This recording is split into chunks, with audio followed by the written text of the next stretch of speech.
በጌታ በኢየሱስ ስም ሰላም እላችኋለሁ። እግዚአብሔር ስሙ ለዘላለም የተባረከ ይሁን። ከጥቂት ወራቶች በኋላ እንደገና ደግሞ በመካከላችሁ የእግዚአብሔርን ጸጋ ለማካፈልም ደግሞ ስለተገኘው ጌታዬን እጅግ አድርጌ አመሰግናለሁ። እግዚአብሔር ስሙ ለዘላለም የተባረከ ይሁን። ጊዜን፣ መድረክን፣ ሁኔታን የሚያመቻች በሮችን የሚከፍት እግዚአብሔር ብቻ ነው። ለእግዚአብሔር ክብር እንድትሰጡልኝ ጠይቃችኋለሁ ወገኖች። እንደዚሁም ደግሞ የቤተ ክርስቲያን መሪዎችን ጌታ ስለተጠቀመባቸው እግዚአብሔር አምላክ ይባርካቸው ማለት ፈልጋለሁ። ክብሩ ለመንፈስ ቅዱስ ይሁንለት። ስለነሱም በድጋሜ ክብር እንድታስገቡ ለጌታ ጠይቃቸዋለሁ ወገኖች። ወንድሜ ዘማሪ ረታ ጳውሎስ ረጅም ጊዜ የማቀው ወንድሜ ነው፣ በገጠርም በከተማም ማለት ነው። ቅርብ ጊዜም በሆሳና በነበረን ክሩሴድ ልክ እንደ ዛሬው ሲባርከን ነበር የነበረው በሆሳና አብያተ ክርስቲያናት ህብረት በተዘጋጀው። ዛሬም ደግሞ በጥንቱ ዝማሬዎች እንደገናም ደግሞ በመንፈስ ቅዱስ በተቀመመ እውነት እያገለገሉን ነበር የነበረው ከሙዚቀኞችም ጋር ጭምር። ስለነሱ እግዚአብሔር ስሙ ለዘላለም የተባረከ ይሁን። ጌታን እጅግ አድርጌ ባርካለሁ። በመቀጠልም ወንድሜ ዘማሪ ሁሴን እንዴት አድርጎ እንደሚከታተለኝ አትጠይቁኝ። ምናልባት ፕሮግራሙ የሚደርስ ቀን ምንጠቅ መስሎት ይሁን አላውቅም። በየጊዜው ነው ቼክ የሚያደርገኝ፣ እኔም በየጊዜው ነው የምመልሰው። እግዚአብሔርን ስለሱ እጅግ አድርጌ አመሰግናለሁ። ጌታ ኢየሱስ ይባርክ። እግዚአብሔር ስሙ ለዘላለም የተባረከ ይሁን። ሁላችን ለእግዚአብሔር ቃል ክብር ተነስተን ቆመን ከማቴዎስ ወንጌል ምዕራፍ 16 ቁጥር 13 ላይ እግዚአብሔር አምላክ ይባርካችሁ ቅዱሳን ካነበብን በኋላ ጸልየን ተመልሰን እንቀመጣለን ማለት ነው። ምዕራፍ 16 ቁጥር 13 ላይ እንደዚህ ይላል። በጌታ በኢየሱስ ስም አነባዋለሁ። ኢየሱስም ወደ ፊልጶስ ቂሳርያ አገር በደረሰ ጊዜ ደቀ መዛሙርቱን ሰዎች የሰውን ልጅ ማን እንደሆነ ይሉታል ብሎ ጠየቀ። እነርሱም አንዳንዱ መጥምቁ ዮሐንስ፣ ሌሎች ኤልያስ፣ ሌሎች ኤርምያስ ወይም ከነቢያት አንዱ ነው ይላሉ አሉት። እርሱም እናንተስ እኔ ማን እንደሆንኩ ትላላችሁ አላቸው። ስምዖን ጴጥሮስም መልሶ አንተ ክርስቶስ የሕያው የእግዚአብሔር ልጅ ነህ አለ ይላል። እስቲ ቅዱሳን ላስቸግራችሁ፣ ይህንን ከኔ ጋር ትሉታላችሁ። አንተ ክርስቶስ የሕያው የእግዚአብሔር ልጅ ነህ። ሰይጣን አይወደውም። ጮክ በሉና በሉት። አንተ ክርስቶስ የሕያው የእግዚአብሔር ልጅ ነህ በሉት ከኔ ጋር የመጨረሻ። አንተ ክርስቶስ የሕያው የእግዚአብሔር ልጅ ነህ። ሃሌሉያ። ቀጥሎ ያለውን ቁጥር ላንብበው።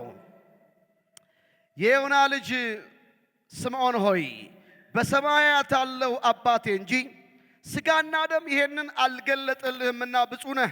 እኔም እልሃለሁ አንተ ጴጥሮስ ነህ፣ በዚችም ዓለት ላይ ቤተ ክርስቲያኔን እሠራለሁ፣ የገሃነም ደጆች አይችሏትም። የመንግሥተ ሰማያትን መክፈቻዎች እሰጥሃለሁ። በምድር የምታስረው ሁሉ በሰማይ የታሰረ ይሆናል፣ በምድርም የምትፈታ ሁሉ በሰማይ የተፈታ ይሆናል። ያን ጊዜ እርሱ ክርስቶስ እንደሆነ ለማንም እንዳይናገሩ ደቀ መዛሙርቱን አዘዛቸው ይላል። የምናገርበት የመልእክት አቅጣጫ የወንጌል ስርጭት ኮንፍራንስ ጋር ከመሆኑ ጋር ተያይዞ ብቻ ሳይሆን ሰሞኑን መንፈሴን የተቆጣጠረ ይህንንም ጉባኤ ሳስብ እግዚአብሔር በመንፈሴ ላይ ያስቀመጠውን እውነት ነው የምናገረው። ኢየሱስን እንሸፍነው ዘንድ አንችልም። አሜን። ጉባኤው ሲከኔ ጋር በሉት ባካችሁ። ኢየሱስን በሉ ባካችሁ። እንሸፍነው ዘንድ አንችልም። በአፌ ቃል ካለ ይሄም የእግዚአብሔር ቃል ከሆነ በምድሬ በኢትዮጵያ ላይ እውነትን የሸፈነ ኢየሱስን የሸፈነ በእኛም ቤት ሆነ በዛኛው ሰፈር ላይ ለዓመታት የተቀመጠ የትኛውም ጣዖታት የትኛውም መጋረጃ በኢየሱስ ስም የተገፈፈ ይሆን። መጽሐፍ እንደሚናገር የሙሴ መጽሐፍት በተነበቡ ጊዜ ሁሉ ያ መጋረጃ በፊት ለፊታቸው ይሆናል። በክርስቶስ ብቻ የተሻረ ነው ይላል። እኛ ሁላችን በመጋረጃ በማይከደን ፊት የጌታን ክብር እንደ መስታወት እያብለጨለጭን መንፈስ ከሚሆን ጌታ ጋር እንደሚደረግ ያንን መልክ እንመስል ዘንድ ከክብር ወደ ክብር እንለወጣለን ይላል። ወደ ቅድስተ ቅዱሳን የሚወስደው መጋረጃ በኢየሱስ ክርስቶስ ደም በኢየሱስ ክርስቶስ ሥጋ ተከፍቷል። የተዘጋ መንገድ የለኝም የሚል ጩሁና አሜን ይበል ከኔ ጋር።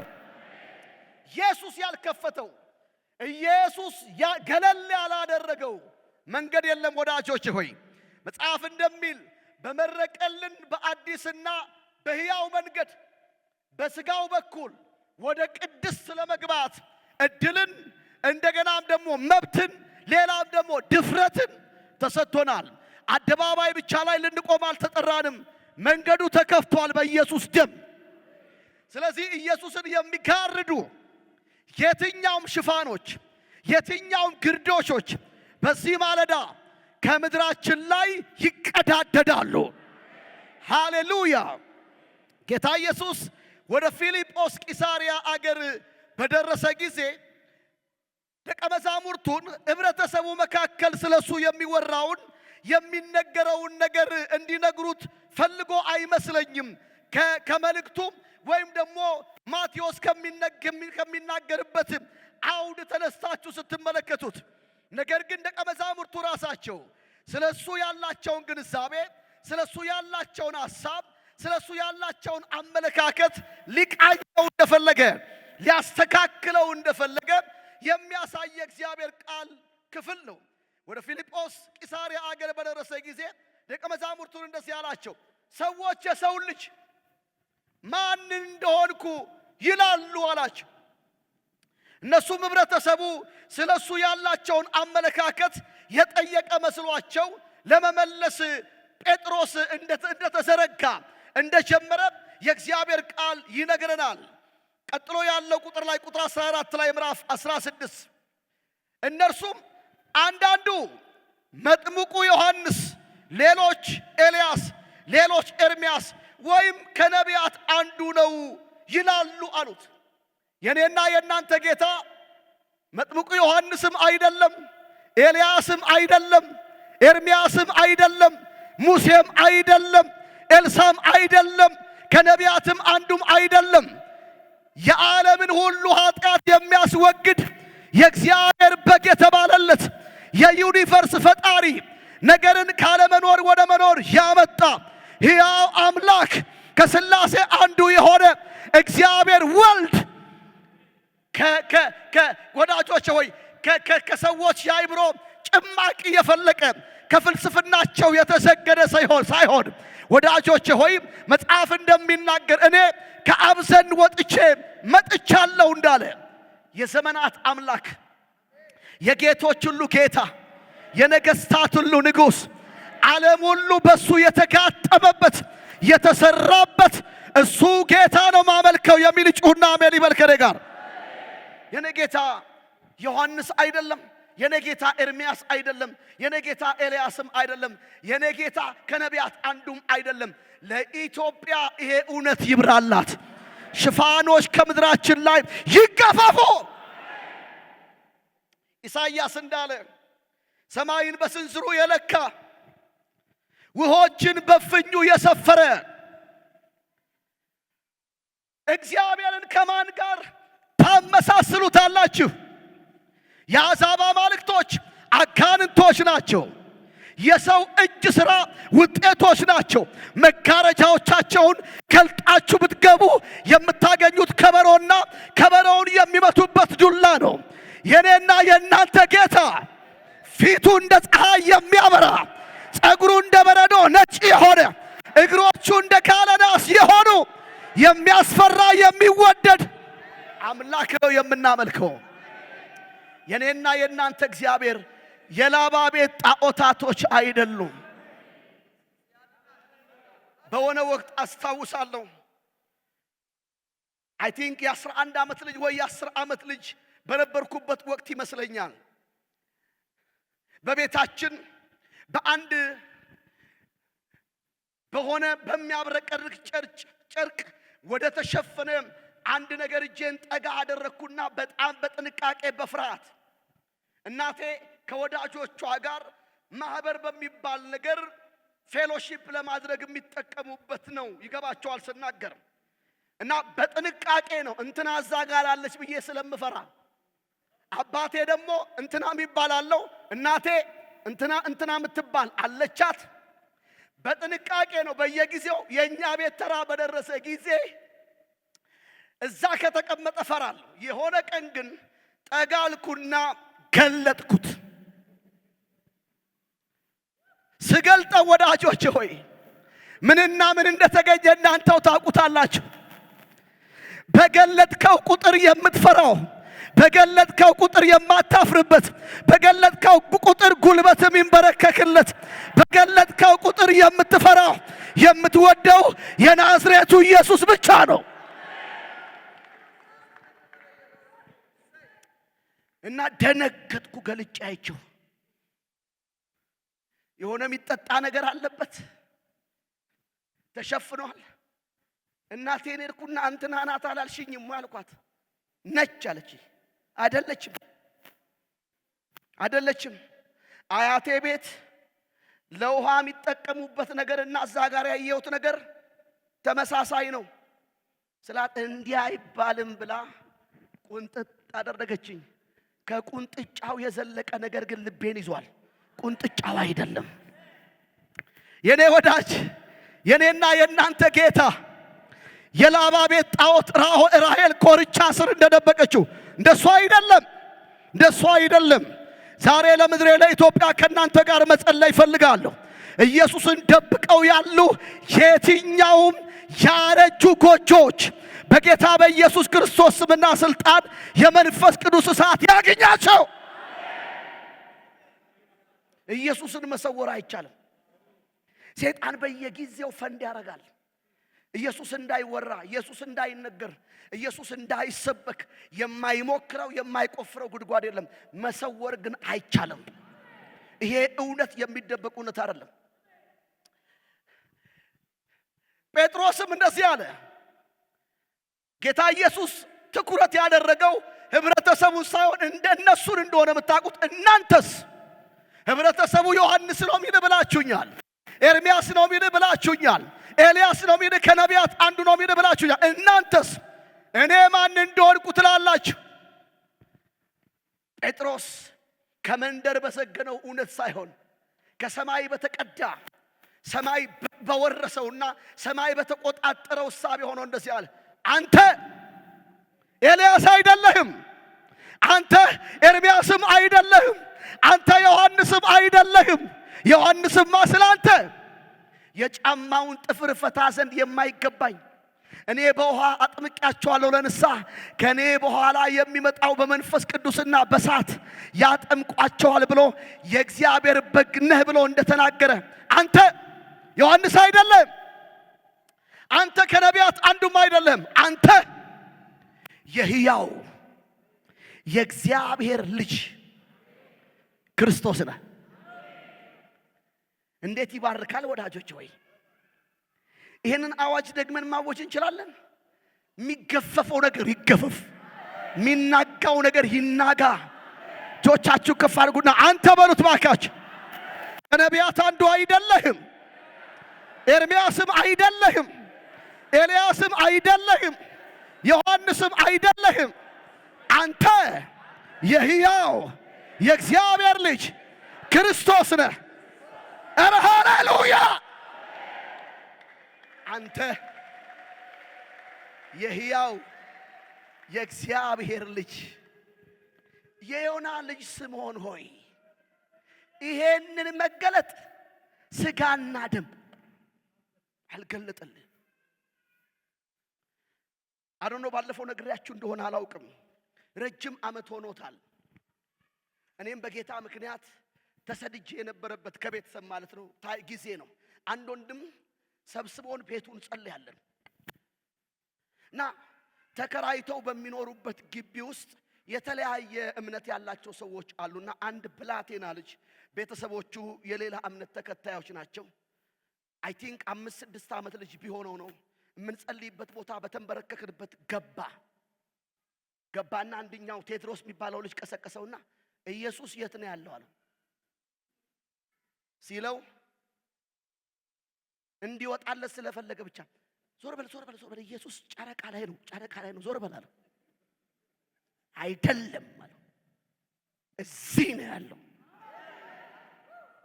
እኔ አመስግኜ ጨረስኩ። ጌታ ሆይ መልስ ስለሰጠኸኝ፣ ስለዚህ ስለ ታላቁ ነብይ በዚህ ነብይ ስለላክልኝ መልእክት አመሰግናለሁ ብዬ። ምክንያቱም የሁላችንም ጸሎት የኤልያስ አምላክ ሆይ ወዴት ነህ አይነት ነበር። እግዚአብሔር በብላቴናው መጣና እዚህ ነኝ። ያ ብላቴና ላይ የእግዚአብሔር አጀንዳ እንደነበር ገብቶኛል። እናትየው ጠርታው ቆነጠጠችው እንዳትሄድ እዛ ቦታ ሁለተኛ ብለው። ልጁ ግን ስንጸልይ ይመጣል። ሲመጣ ግን እንደ ልጅ አይደለም የሚመጣው፣ መልእክት ይዞ ነው የሚመጣው። አሁን በጌታ ቤት አገልጋይ ነው። ያኔ ነው የገባኝ። ዛሬም ከምድር ባልሆነ ከሰፈር ባልሆነ ከሁኔታዎች ባልሆነ በእግዚአብሔር መገለጥ የምትጥለቀለቁ ሰዎች አላችሁ። ሃሌሉያ! ልጁን ኢየሱስ ክርስቶስን በእኔ ሁኔታ ሊገልጠው በወደደ ጊዜ ከስጋና ከደም ጋር አልተማከርኩም እንዳለ እግዚአብሔር ባሪያ። እረ እግዚአብሔር በሕይወታችን ላይ ኢየሱስን ይግለጠው፣ ኢየሱስን ያብራው፣ ኢየሱስን ያሳየው። ወዳጆች ሆይ የዮና ልጅ ስምዖን ሆይ ይሄንን ስጋና ደም አልገለጠልህም በሰማይ ያለው አባቴ እንጂ እልሃለሁ። በዚች አለት ላይ አንዳንዶች እንደሚሉት በጉማጁ አለት በጴጥሮስ ላይ ሳይሆን በዚች አለት ላይ በሱም ምን በሚለው አንተ የሕያው የእግዚአብሔር ልጅ ክርስቶስ ነህ በሚለው መገለጥ ላይ በክርስቶስ ላይ ቤተ ክርስቲያኔን እሰራለሁ። የገሃነም ደጆች አይችሏትም። ወዳጆቼ ሆይ ኢየሱስ ክርስቶስ ትክክለኛ ሰፈሩን ካልያዘ በአማኞች ሕይወት ውስጥ የምንፈልገው የመንፈስ ቅዱስ ክብር መገለጥ አይችልም። ምክንያቱም መንፈስ ቅዱስ በምድር ቤተ ክርስቲያንን ሊያዘጋጃት ኢየሱስን ሊያደምቀው ነው። ኢየሱስን ሊያከብረው ነው። ኢየሱስን ከፍ ሊያደርገው ነው። ስለዚህ ይሄ ማለዳ ወሳኝ ማለዳ ነው። ይሄ ማለዳ የእግዚአብሔር ማለዳ ነው።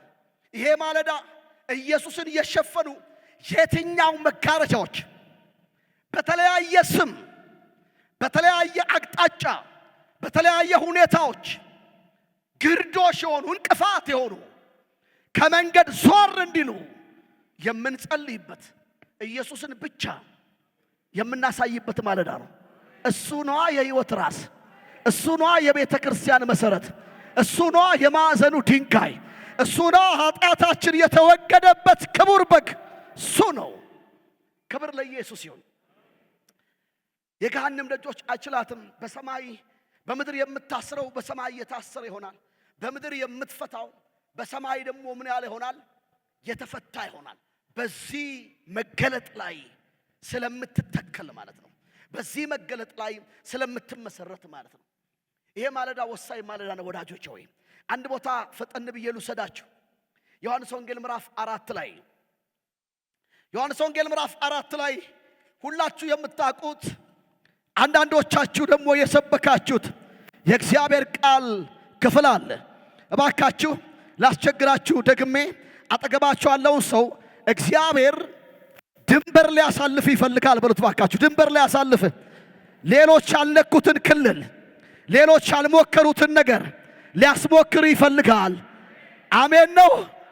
ይሄ እንደ መልእክት ይሁንልኝ የሚል ሰው ጮሆ አሜን ብሎ ይውሰደው። ጌታ ዓይን ያላየው ጆሮ ያልሰማው በሰው ልብ ያልታሰበው እግዚአብሔር ለሚወዱት ያዘጋጀው እንደተባለ ያልተነኩ ሰፈሮችን የሚያስነካችሁ ሰዎች አላችሁ። ያልተሞከሩ ሰፈሮችን የሚያስሞክራችሁ ሰዎች አላችሁ። ምዕራፍ 4 ላይ እንደዚህ ይላል፣ እንግዲህ ኢየሱስ ከዮሐንስ ይልቅ ደቀ መዛሙርት ያደርጋል ያጠምቃል ማለትን ፈሪሳውያን እንደሰሙ ጌታ ባወቀ ጊዜ ይሁዳ አንድቶ ወደ ገሊላ ደግሞ ሄደ። ዳሩ ግን ደቀ መዛሙርቱ እንጂ ኢየሱስ ራሱ አላጠመቅም።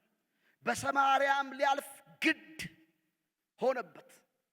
ስለዚህ ያዕቆብ ለልጁ ለዮሴፍ በሰጠው ስፍራ አጠገብ ወደምትሆን ሲካር ወደምትባል የሰማርያ ከተማ መጣ። በዚያም የያዕቆብ ጉድጓድ ነበረ። ኢየሱስም መንገድ ከመሄድ ደክሞ በጉድጓድ አጠገብ እንዲህ ተቀመጠ። ጊዜው 6 ሰዓት ያህል ነበር ይልና ቁጥር 7 ከሰማርያም አንዲት ሴት ውሃ ልትቀዳ መጣች። ኢየሱስም ብሻን ናኦበስ ጀዴን ውሃ ምን በይኝ አጠጭኝ አላት። ደቀ መዛሙርቱ ምግብ ሊገዙ ወደ ከተማ ሄደው ነበርና ስለዚህ ሳምራዊቲቱ አንተ የይሁዳ ሰው ስትሆን ሳምራዊ ሴት ከመሆን ከኔ መጠጥ እንዴት ትለምናለህ አለችው። አይሁድ ከሳምራውያን ጋር አይተባበሩም ነበርና ኢየሱስም መልሶ የእግዚአብሔርን ስጦታና ውሃ ጠጪኝ የሚልሽ ማን እንደሆነ ብታውቂ አንቺ ትለምኚው ነበርሽ፣ የሕይወትንም ውሃ ይሰጥሽ ነበር አላት። ሴቲቱም ጌታ ሆይ መቅጃ የለህም፣ ጉድጓዱም ጥልቅ ነው። እንግዲህ የሕይወት ውሃ ከወዴት ታገኛለህ? በእውነት አንተ ይህንን ጉድጓድ ከሰጠን ከአባታችን ከያዕቆብ ትበልጣለህን? ራሱም ልጆቹም ከብቶቹም ከዚህ ጠጥተዋል አለችው። እመጣበታለሁ። እግዚአብሔር መንፈስ ቅዱስ ያልተደፈረን ሰፈር ያልተነካን ቦታ የሚያስነካችሁ ሰዎች አላችሁ። በአይሁዳውያኑ በዕብራውያኑና በሳምራውያኑ መካከል ባለው ክፍተት ምክንያት ከአይሁዳውያኑ ሰፈር ወደ ሳምራውያኑ የሚሄድ የለም፣ ከሳምራውያኑ ወደ አይሁዳውያኑ የሚመጣ የለም። ደቀ መዛሙርቱ እነ ጴጥሮስ እነ ዮሐንስ ሊነኩት ሊሄዱበት ሊጨባበጡ ከነሱ ጋር ገበታን ሊቋረሱ የሚፈልጉት ሰፈር አይደለም። ኢየሱስ ያንን ገደብ ያንን ሃይማኖታዊ አጥር ያንን ሰዋዊ ግርዶሽ አለፈና ገባ፣ ሰበረና ገባ። የማይነካ እኮ ነው። ሃይማኖት አይፈልገውም፣ ወግና ስርዓት አይፈልገውም። ሊነኩት የማይፈልጉት ብዙሃን ናቸው። የራሳቸው ሰፈር፣ የራሳቸው ልኬት፣ የራሳቸው ሁኔታ አላቸው። ሰበረና ገባ። እነሱ እግዚአብሔር የሚያለማምዳችሁ ሰዎች አላችሁ። በንግዱ አቅጣጫ፣ በስራችሁ አቅጣጫ ላይ፣ በአገልግሎት አቅጣጫ ላይ ብዙዎች ያልደፈሩትን ብዙዎች ያልለኩትን የሚያስነካችሁ ሰዎች አላችሁ። ደክሞት ነበርና እዛ ጉድጓድ አጠገብ ያዕቆብ ጉድጓድ አጠገብ ተቀመጠ። ሳምራዊቲቱ ደግሞ እኩለ ቀን ላይ በቀትር ውሃ ልትቀዳ መጥታለች። የዘወትር ልማዷ እንደሆነ ከአውዱ ስትመለከቱ የምታዩት ነው። ውሃ ጠጪኝ አላት። አንተ ዕብራዊ ስትሆን ሳምራዊት ሴት ከመሆን ከኔ እንዴት ውሃ ትለምናለህ አለችው። እንዴት እንደሚባርከኝ አትጠይቁኝ። እንኳን ደቀ መዛሙርቱ በዚያ አልነበሩ፣ ምግብ ሊገዙ ሄደው ነበር ይላል። ቢኖሩ ኖሮ ሊይዙት ይችላሉ። እንዴት እዛ ሰፈር ትሄዳለህ? ከባህላችን ጋር አይሄድም፣ ከስርዓታችን ከወጋችን ጋር አይሄድም። እኛና እነሱ መካከል መተባበር አንድ መሆን የለም ብለው ሊነኩትም አይፈልጉት ሰፈር ስለሆነ እሱም እንዲሄድ እንቅፋት ሊሆኑበት ይችሉ ነበር። ከመሄድ ባይከለከልም ማለት ነው። ቁጥር 9 እንደዚህ ይላል። ስለዚህ ሳምራዊቲቱ አንተ የይሁዳ ሰው ስትሆን ሳምራዊ ሴት ከመሆን ከኔ መጠጥ እንዴት ትለምናለህ አለችው። አይሁድ ከሳምራውያን ጋር የተባበሩ ነበርና ኢየሱስም መልሶ የእግዚአብሔርን ስጦታና ውሃ ጠጪኝ የሚልሽ ማን እንደሆነ ብታውቂ አንቺ ትለምኙ ነበርሽ፣ የሕይወትንም ውሃ ይሰጥሽ ነበር አላት። ያኔ ነው ልቧን የተቆጣጠረው ሁለንተናዋን የገዛው ጌታ ኢየሱስ ሳይሆን ሌላ ነገር እንደነበረ የምታውቁት። እንደዚህ አለችው፣ አንተ ይህንን ጉድጓድ ከሰጠን ከአባታችን ከያዕቆብ ትበልጣለህ አለችው። በጣም ይቅርታ እየጠየቅኩ የዘመኗን ቤተ ክርስቲያን ትመስላለች። ትበልጣለህ አንተ አለችው። እበልጣለሁ አላላትም ጌታ። ጉዳዩ አንድ ነገር ነው። ውሃ ጠጭኝ የሚልሽ እሱን እና የእግዚአብሔርን ስጦታ ማን እንደሆነ ብታውቂው አንቺ ራሱ ትለምኚው ነበር። ችግርሽ እያወራሽ ያለው ማን እንደሆነ አለማወቅሽ ነው። ለዚህ ነው ልታወዳድሪው የምትፈልጊው። ለዚህ ነው ልታነጻጽሪው የምትፈልጊው። ለዚህ ነው ትከሻ ለትከሻ የምታለካኪው። ከዚህ ውሃ የሚጠጣ አላት ጌታ ዳግመኛ ይጠማል። እኔ ከምሰጠው ውሃ የሚጠጣ ለዘላለም አይጠማም። ብታውቂው ኖሮ የዘላለምን ውሃ ይሰጥሽ ነበር። እረ ጉድጓዱ ጥልቅ ነው፣ መቅጃም የለም። ከየት ታመጣለህ? አንተ ይህንን ጉድጓድ ከሰጠን ከአባታችን ከያዕቆብ ትበልጣለህ። ከዚህ የሚጠጣ ዳግመኛ ይጠማል። እኔ ከምሰጠው ውሃ የሚጠጣ ግን ለ3 ወር አይደለም፣ ለ4 ወር አይደለም። ወዳጆቼ ሆይ ምንድነው ጥማችሁን ቁርጥ ያደረገ? ምንድነው ረሃባችሁን ለአንዴና ለመጨረሻ ጸጥ ያደረገው? ጥምን የሚቆርጥ ገንዘብ አይቼም ሰምቼም አላውቅም። ወዳጆቼ ሆይ ጥምን የሚቆርጥ ዝና አይቼም ሰምቼም አላውቅም።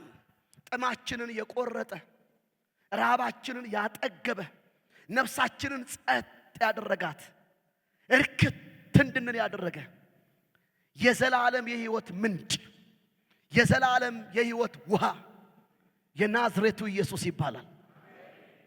ሴትይቱ እንደ ደከማት እንደ ሰለቻት የምታውቁት ጌታ ሆይ ይሄንን ውሃ ስጠኝ አለችው። ሰልችቷታል። እየሰማችሁ ነው ቅዱሳን? እየሰማኝ ያለ ሰዎችን ያሳይ። ይሄንን ውሃ ስጠኝ። ይሄንን ውሃ ትፈልጋለሽ? አዎ። ዴሚቶ ኢርሰኬ ፍዲ ኮቶ አላት። ሂጂና ባልሽን ይዘሽ ነው ያላት። የሚያወራት አሁንም አንድ አይሁዳዊ ነው የመሰላት።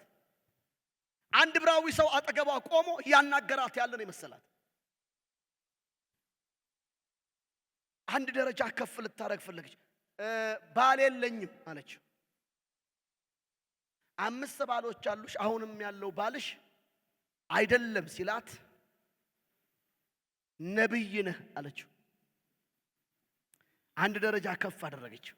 አንተ ዕብራዊ ብቻ አይደለም፣ አንተ አይሁዳዊ ብቻ አይደለም፣ ነብይ ነህ። ይሄንን ታሪኬን፣ ይሄንን ጉዴን፣ ይሄንን ያለውበትን ነገር ነብይ ባትሆን አታውቀው። አንተ ነብይ ሆነ ይሄንን ነገር ከነገርከን፣ ይሄ ነገር ከተገለጠልህ ይመጣል ሲባል የሰማነው በትንቢት ሲነገር የነበረ መሲህ አለ። ይመጣል የተባለ ክርስቶስ አለ። እሱ ሲመጣ ሁሉን ይነግረናል አለች። ያኔ ጌታ እንደዚህ አላት፣ የምታወሪው እሱ እኔ ነኝ አላት። አንዳንድ አጋንንቶች ከሰዎች ውስጥ ጮኸው ይወጣሉ። አንዳንድ ሰዎች ግን ጮኸ ነው የምታባራቸው፣ ከራስ ውስጥ ማለት ነው። ልቀቀኝ ብለህ። ወዳጆቼ ሆይ እንስራዬ አላለችም፣ መቅጃዬ አላለችም፣ ሰዎች ምን ይሉኛል አላለችም። ጉዴን የነገረኝም ብላ ወደ ከተማ ነው የገባችው። ኢየሱስን ሸፍኖባት የነበረው ያዕቆብና የያዕቆብ ጉድጓድ ከላይዋ ላይ ተገፈፈ፣ ከላይዋ ላይ ተነሳ። ሊውለበለብ የሚገባው ከፍ ብሎ ሊታይ የሚገባው ደምቆ ሊታይ የሚገባው ገኖ ሊታይ የሚገባው ብቻ ይዛ ወጣች። ቀድሞ ግን የያዛት ያዕቆብና ጉድጓዱ ነበር። ሁሌ ለመርካት የምትመላለስበት ውሃ የምትቀዳበት ሰፈር ነበረ። የማታውቁትን ነገር አይደለም የምናገረው። ኢየሱስን እንሸፍነው ዘንድ አንችልም። የሚሸፈን የሚደበቅ አምላክ አይደለማ። የበራ አምላክ ነዋ። የተገለጠ አምላክ ነዋ። ልንሰውረው አንችልማ። ኢየሱስ ክርስቶስ ጌታ ነው። አንዳንዴ አይመስለንም ወዳጆች ሆይ አይመስለንም። ነገሮች ኢየሱስን የደበቁብን ነገሮች ኢየሱስን የሸፈኑብን አይመስለንም። በተለያዩ ነገሮች ሸፈንፈን አድርገነው ደበቅበቅ አድርገነው ነገሮች ሰውረውት ሊሄዱ ስለሚሞክሩ የሚሸፈን ጌታ አይደለም የምናመልከው፣ የተሸፈነ ጌታ አይደለም የምናመልከው፣ የተገለጠ አምላክ ነው። ደሞ ወዳጆች ሆይ በተገለጠ ቁጥር በቃ አወቅኩት ብለን ምን ጨርሰው አይደለም። እየተገለጠ የሚገለጥ እየተገለጠ የሚገለጥ በተጠጋው ቁጥር የሚገለጥ በተጠጋው ቁጥር የሚገለጥ መገለጡ አያልቅም። እኛ እናልቃለን እንጂ መገለጡ አያልቅም። ክብር ለሱ ይሁንለት። ኢየሱስ ክርስቶስ ጌታ ነው። መንፈስ ቅዱስ በከንቱ ይሄንን አያናግረኝም። ስለዚህ ዛሬ በዚህ ማለዳ በስተመጨረሻ አካባቢ ላይ ከህይወታችን ላይ ልናላቅቃቸው የሚገቡ አጋንንታዊ አሰራሮች ብቻ ሳይሆን ሰዎች አሉ። የሆነ ነገሮቻችንን የሚይዙ ሰዎች ብቻ አይደለም፣ እለት እለት የምንለማመዳቸው የተለያዩ ነገሮች አሉ። እነኛ ነገሮች ነፍሳችንን ሊይዙ ይችላሉ፣ ህይወታችንን ሊቆጣጠሩ ይችላሉ፣ ኢየሱስን ሊደብቁብን ሊሞክሩ ይችላሉ። መጽሐፍ እንደሚል እኔ ግን ንጉሴን ሾምኩኝ በተቀደሰው ተራራዬ ላይ እንደሚል በላዬ ላይ የሚፈነጭ ስኬትም የለም ማጣትም የለም። የኔ ንጉስ፣ የኔ ጌታ፣ የኔ ብቸኛ አምላክ የናዝሬቱ ኢየሱስ ይባላል። አረ ሃሌሉያ! ያልኩትኝ ሃሌሉያ ነው። ወሳኝ ማለዳ ነው ይሄ ማለዳ። ክብር ለኢየሱስ ይሁን። ከዛ በኋላ ያቺ ሴት ላይ የተገለጠው ነገር ምን እንደሆነ ታውቃላችሁ። ጊዜን ለመቆጠብና ሌሎች ነገሮችን ለማድረግ እንዲረዳኝ ቶሎ ቶሎ እያልኩ ልናገር። አንደኛ ቆሮንቶስ ምዕራፍ 3 ላይ ሁላችሁ የምታውቁት ነው። አንደኛ ቆሮንቶስ በቆሮንቶስ የነበረውን መንፈሳዊ መዘበራረቅ ለማስተካከል፣ ለማረቅ፣ መስመር ለማስያዝ ሪቫይቫል አለ። ምንም ችግር የለም። የመንፈሳዊ መነቃቃት ችግር የለባትም ቤተክርስቲያኒቱ። ያንን ለማረቅ ለማስተካከል የተጻፈ መልእክት እንደሆነ ታውቁታላችሁ ወዳጆቼ ሆይ። ምዕራፍ 3 ላይ መጣና በቆሮንቶስ ቤተክርስቲያን እናንተ በብዙ ልትናገሩት የምትችሉት ነገር እንደሆነ አውቃለሁ። እኔ ሁለት ነገሮችን እገነዘባለሁ። የማንነት ቀውስና የትኩረት አቅጣጫ የተሳተበት ሰፈር እንደሆነ የምታውቁት። ሐዋርያው መጥረጊያውን ይዞ ነው የገባው። ሲጀምር ምን ብሎ ጀመረ? ምዕራፍ 3 ቁጥር 1 ላይ እኔም ወንድሞች ሆይ የሥጋ እንደመሆናችሁ በክርስቶስ ሕፃናት እንደሆናችሁ እንጂ መንፈሳውያን እንደሆናችሁ ልናገራችሁ ምን አላልኩም አልቻልኩም። ገና ጽኑ መብል ለመብላት አትችሉም ነበርና ወተት ጋትኳችሁ። ገና ሥጋውያን ናችሁና እስካሁን ድረስ ገና አትችሉም። ቅናትና ክርክር ስለሚገኝባችሁ ሥጋውያንም ሆናችሁ አይደላችሁምን? እንደ ሰው ልማድ አትመላለሱምን? አንዱ እኔ የአጵሎስ ነኝ፣ ሁለተኛው እኔ የጳውሎስ ነኝ ቢል ሰዎች ብቻ መሆናችሁ አይደለምን አላቸው። የትንቢት ችግር የለባችሁም። የነቢያት ችግር የለባችሁም። ልሳን የመናገር ችግር የለባችሁም። ልሳን የመተርጎም ችግር የለባችሁም። መናፍስትን የመለየት ችግር የለባችሁም። በክርስቶስ ናችሁ። ነገር ግን በክርስቶስ ሕፃናት ናችሁ። ምንድነው መገለጫው ሲባል መካከላችሁ አድመኝነት አለ አላቸው። ትኩረታችሁን የያዘው ክርስቶስ ሳይሆን አጵሎስ፣ ጳውሎስና ኬፋ ናቸው። የማንነት ቀውስ ውስጥ ነው ያላችሁት። ቡድን አላችሁ። የተጠጋችሁበት መጠለያ ይሆናል ብላችሁ ብታስቡት ነገር አለ። ለዚህ ነው ቅናት አለ፣ ክርክር አለ፣ አድመኝነት አለ፣ እኔ ከሌደኝ የሚል ነገር አለ። እንትና እኮ ከእንትና ጋር ነው የሚባል ነገር አለ። ይሄ ደግሞ ምልክቱ ያለ መብሰል ምልክት ነው አለና ቁጥር 5 ላይ ይሄንን ብቻ አውርቷቸው አልተውም። ይቅርታ ጠይቃለሁ ይሄንን ክፍል ሳነብ እንደማይጎረብጥ በማሰብ ግን አማራጭ ስለሌለኝ አነበዋለሁ። አጵሎስ እንግዲህ ምንድነው? ጳውሎስስ ምንድነው? በእነርሱ ያመናችሁ አገልጋዮች ናቸው። ለእያንዳንዱም ጌታ እንደሰጣቸው ያገለግላሉ። እኔ ተከልኩ፣ አጵሎስ አጠጣ፣ ነገር ግን እግዚአብሔር ያሳድግ ነበር አለና ቁጥር 7 እንግዲህ የሚያሳድግ እግዚአብሔር እንጂ የሚተክል ቢሆን የሚያጠጣ ቢሆን ቅዱሳን በሉት ከኔ ጋር አይፈቅዱም። እናንተ የድሮ አገልጋዮች ያለ ልክ እንድታንቆለጳጵሷቸውም አይፈልጉም። የትኩረት አቅጣጫ የክርስትና ማዕከል እንዲዛባ አይፈልጉም። ጳውሎስን የሚያክል ሐዋርያ በደማስቆ ጌታ ኢየሱስን ፊት ለፊት ያየው ትላልቅ ታምራቶች በሕይወቱ የተገለጠ ይወራ ቢባል ማዕት የሚወራ ነገር ብዙ የሚወራ ነገር ያለው ሰው የተቃወመው አይሆንም ያለው የኬፋንና የአጵሎስን ቡድን ብቻ ሳይሆን የጳውሎስ ነኝ የሚለውንም ምንድናቸው? እኔ ተከልኩ፣ አጵሎስ አጠጣ፣ የሚያሳድግ እግዚአብሔር ነበር። ያጠጣም የተከለም የሚያሳድግ እግዚአብሔር እንጂ ያጠጣም የተከለም አንዳች አይደለም ማለት መልኩን አመጣው። ምክንያቱም ባልከበረበት አንከብርም ወዳጆች ሆይ፣ ባልተለቀበት አንተልቅም፣ ባልገነነበት አንገንም ይመስለናል እንጂ አይሆንም ወዳጆች ሆይ። ክብራችን ጌታ ነው፣ ሞገሳችን ጌታ ነው፣ ኃይላችን ጌታ ነው፣ መሰንበታችን ጌታ ነው። ይመስላል አንዳንዴ ይመስላል። አላውቅም፣ ባለፈው ነግሬያችሁ እንደሆነ አላውቅም። የሆነ ጊዜ ላይ የዛሬ 9 ዓመት ወይ 10 ዓመት አካባቢ ይመስለኛል በሆነ ጉዳይ ላይ የሆነ የማይሆን ሞራል ቢጤ የሚሰማችሁ ነገር አለ አይደል? እና ሸንቆጥ አደረገኝ። ማን ከማን ያንሳል አይነት ማለት ነው። እኔም እንዲህ እኮ እንትን ማድረግ እችላለሁ፣ እኔም እንትን ማድረግ እችላለሁ፣ እኔም እንትን ማድረግ እችላለሁ፣ እንደውም እኮ ቀዝቀዝ አድርገነው ነው እንጂ የተሻለ እኮ ማድረግ ይቻላል ብዬ ጾም ጸሎት ገባው። ጾም ጸሎት ገብቼ ከጾም ጸሎት ከወጣው በኋላ ያቺ በሞራል የተነሳውባትን ነገር ላደርግ ማለት ነው። አይ ቲንክ የተናገርኩ ይመስለኛል። እዛው ጾም ጸሎት ላይ ሆኜ ጌታ ራእይ ያሳየኝ።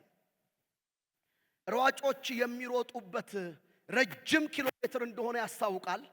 ሯጮቹ መካከል ራሴን አሳየኝና እየሮጥኩኝ 6 ዙር ከዞርን በኋላ ከቲፎዞቹ መካከል የኛው አይነት ማሊያ የለበሱ ግን ሩጫው ሲጀመር ያልነበሩ ሰዎች ተንደርድረው ገቡ። አቤት ፍጥነታቸው አትጠይቁኝ። ጥለውን ሄዱ። ሩጫ ውስጥ ሆኜ እንዲህ እላለሁ፣ እነኚህማ አይቀድሙኝም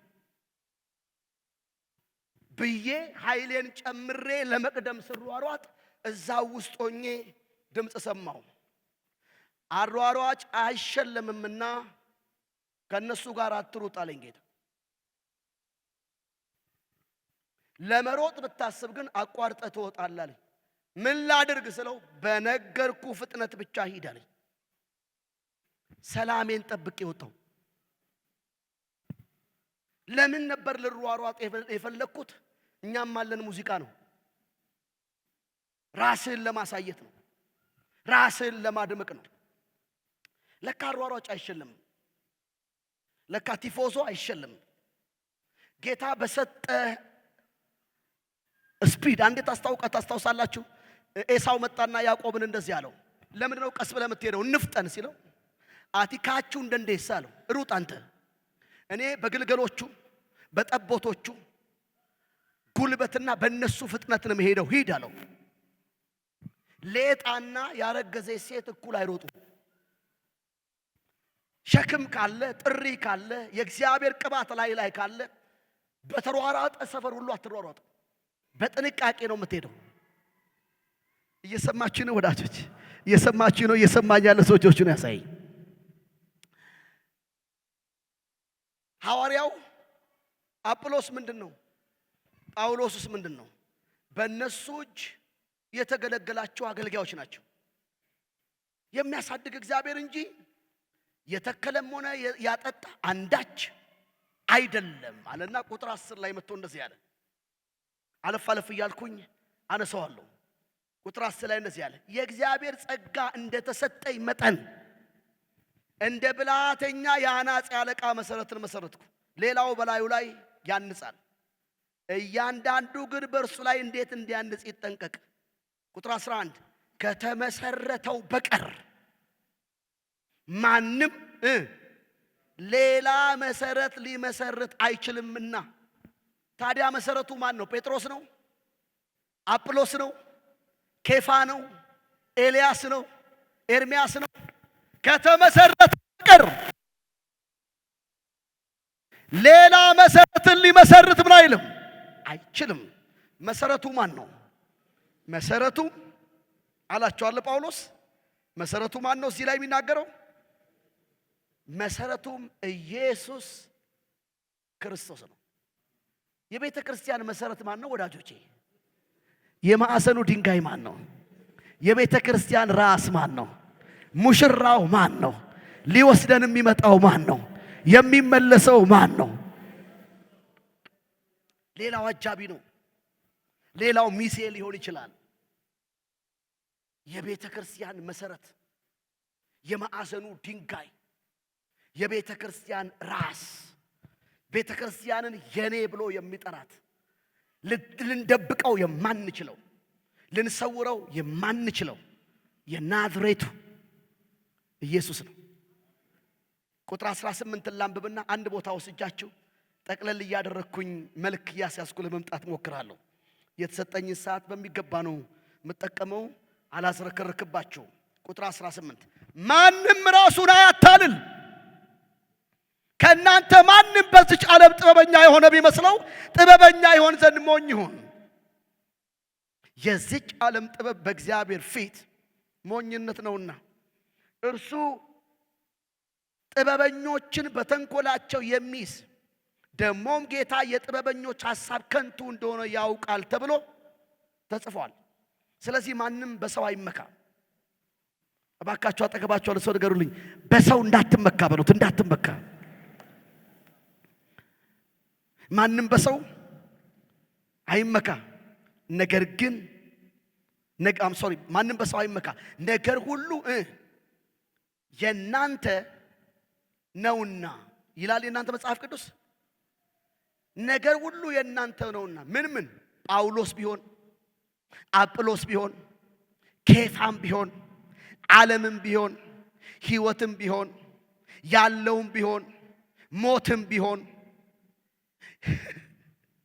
ሁሉ የናንተ ነው። እናንተስ የአጵሎስ ናችሁ? የጳውሎስ ናችሁ? የኬፋ ናችሁ? የሕይወት ናችሁ? የሞት ናችሁ አይልም እኮ መጽሐፍ። የክርስቶስ ናችሁ ይላል። የጌታ ነኝ ሲበሉ ቅዱሳን ከዚህ በላይ የጌታ ነኝ። ሊዘግኑን የሚፈልጉ እጆች በኢየሱስ ስም የተቆራረጡ የሆኑ በደም እጆቻችሁን አንሱና የጌታ ነኝ ብለጡኛ። የጌታ ነኝ። የሞትም አይደላችሁም፣ የሕይወትም አይደላችሁም፣ የማግኘትም አይደላችሁም፣ የማጣትም አይደላችሁም፣ የጳውሎስም አይደላችሁም፣ የአጵሎስም አይደላችሁም፣ የኬፋም አይደላችሁም። የጌታ ናችሁ። የጌታ ናችሁ። የጌታ ነኝ ይላል። በጣም ይቅርታ እየጠየቁ ሊወሽሙን የሚፈልጉ ሊያስቀሩን የሚፈልጉ ሊጎትቱን የሚፈልጉ ጎጆቻቸውስ ሊደብቁን የሚፈልጉ ዛሬ ይስሙ። አዋጅ አዋጅ አዋጅ አዋጅ! እኔ የማንም አይደለሁም፣ የጌታ ነኝ።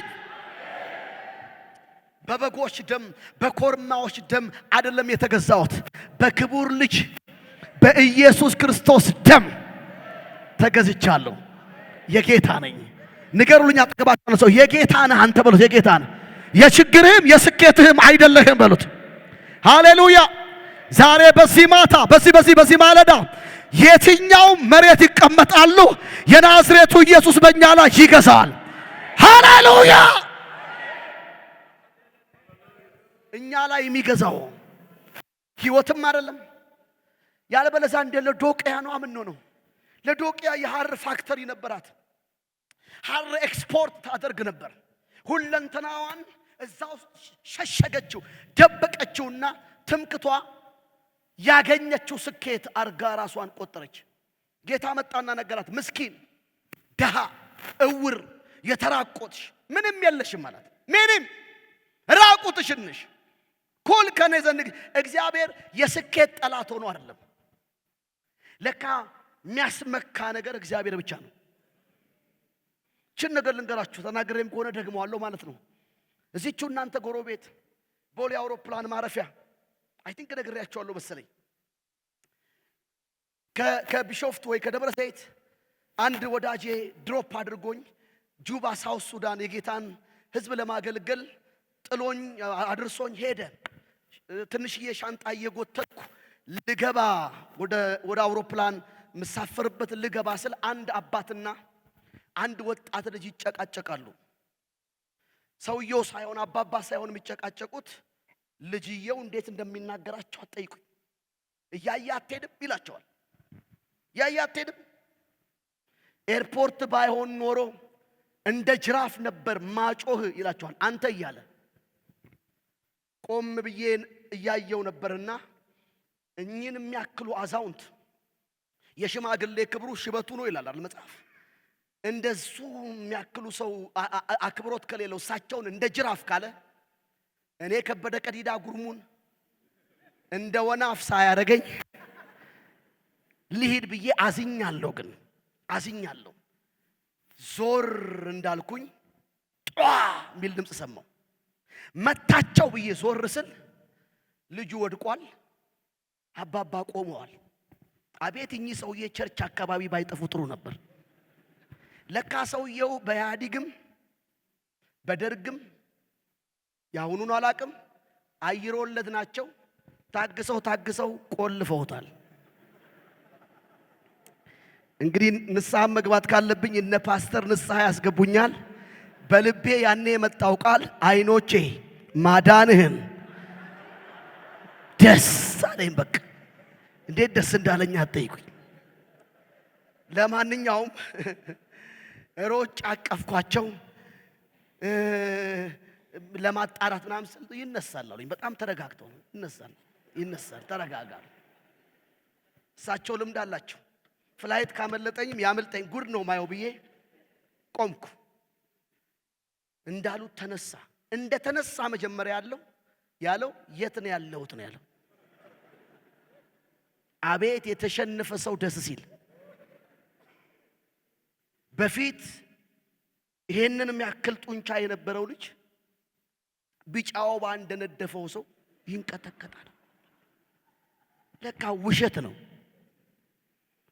ወዳጆች። ወይ ተረጋጋ። ቆይ ያለው ቦሌ አውሮፕላን አዲስ አበባ ነው ያለው ማረፊያ ነው።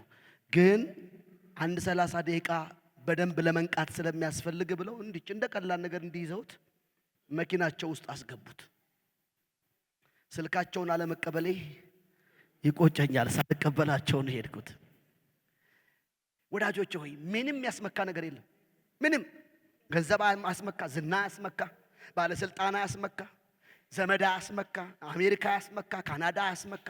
አላያችሁም? ከ4-5 ዓመት በፊት ኮቪድ በዛ ግርግር መካከል የሆነ ሀገር እጄ ነበር። አንቱ ከሚባሉት አገር መካከል ወዳጆች ሆይ ፖሊስ ኦፊሰሮቹ ራሳቸው ሲያስፈሩ በርቀት ጥግ ይዘው ቆመዋል። ከማሽን ጋር ነው የምታወራው። የተዘረፈ ከተማ ማስቲካ መግዛት ፈልግ ያጣው ማስቲካ በጉጉት በጣም ናፍቀን ብዙ ጥቂት ማይባል ሰው ሸሽቶ ሊሄድ የሚፈልግበት ቦታ ላይ ዘይት ተሰልፈው ይገዙ ነበር። ውሸት ነው። የማይገረሰስ ዙፋን ያለው ማይደፈር ኢኮኖሚ ያለው የሰራዊት ጌታ እግዚአብሔር ብቻ ነው ወዳጆች። ከተጠጋ እሱ ጋር ነው እንጂ መጠጋት፣ ከተመካ በሱ ነው እንጂ መመካት። የማይሰበረው አለት፣ የምትደገፍበት የዘላለም አምባ፣ የሚያስመልጥ አምላክ የናዝሬቱ ኢየሱስ ይባላል።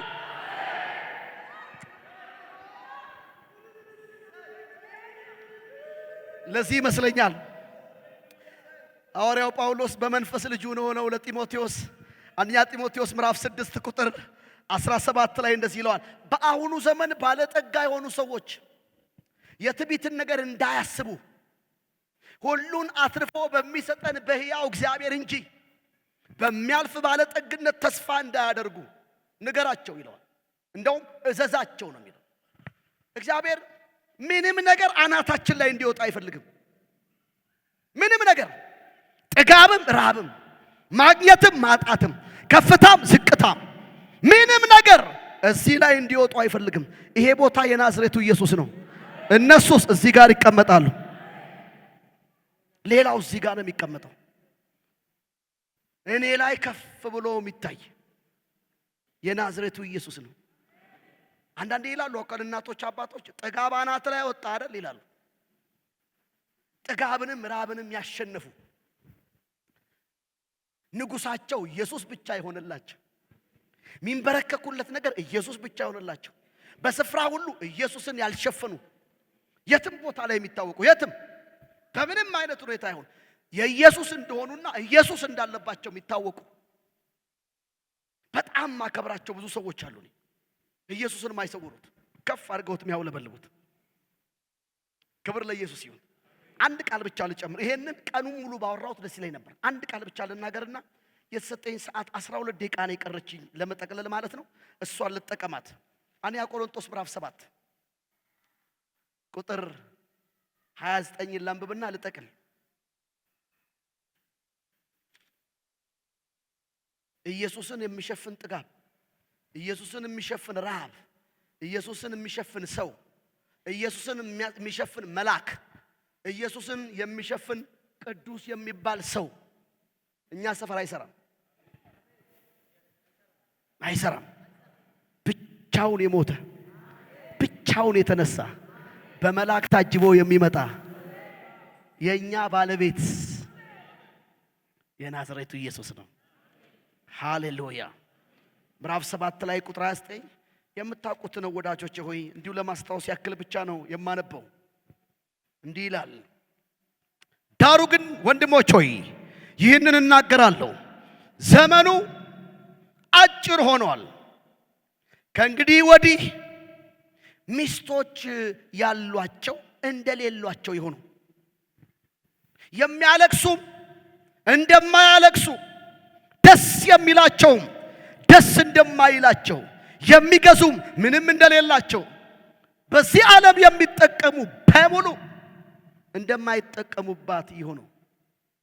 የዚች ዓለም መልክ ምንድነው ይላል? አላፊ ነውና ይላል ቅዱሳን።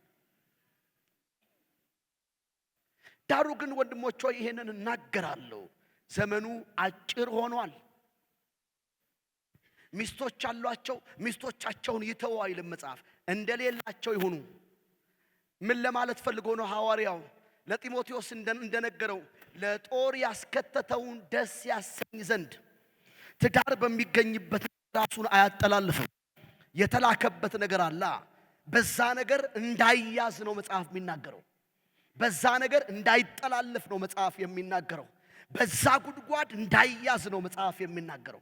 ሚስቶች ያላቸው እንደሌላቸው ነው። የሚገዙም እንደማይገዙ ይሁኑ፣ የሚያለቅሱም እንደማያለቅሱ ይሁኑ፣ በዚህ የሚደሰቱም እንደማይደሰቱ ይሁኑ፣ በዚህ ዓለም የሚጠቀሙ እንደማይጠቀሙባት ይሁኑ። ለምን? የዚች ዓለም መልክ አላፊ ነውና።